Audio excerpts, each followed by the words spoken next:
All right, so sort of something new. Let's say that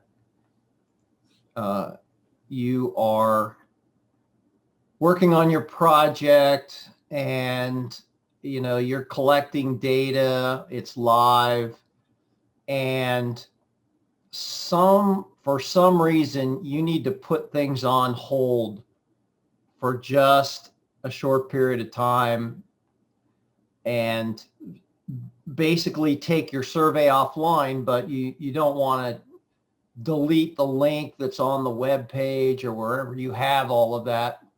So there's a new addition on the survey settings.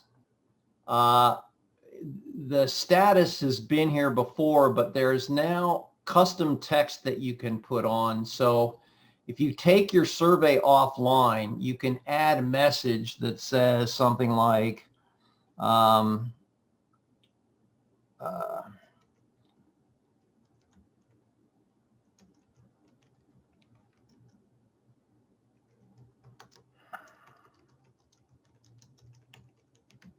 something, whatever you want to say. And then if you open it up, if, that link gets called for your public survey and you open it, you'll get something like this with a message. And if I remember,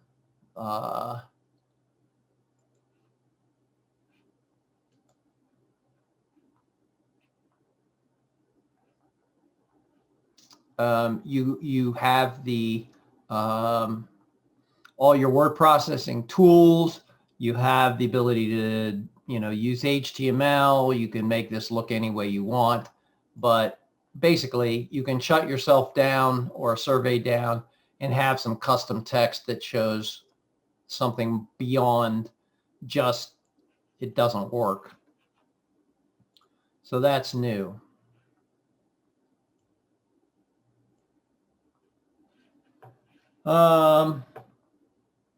There is some new functionality in surveys, and Tanya is going to demonstrate that next week. She's on calls today, so and we had too much going on last week, so next week she's going to demonstrate this unless we get really busy with questions.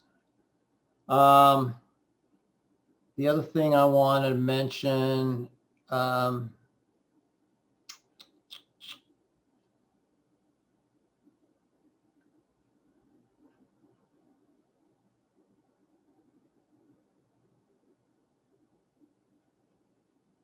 well, those of you who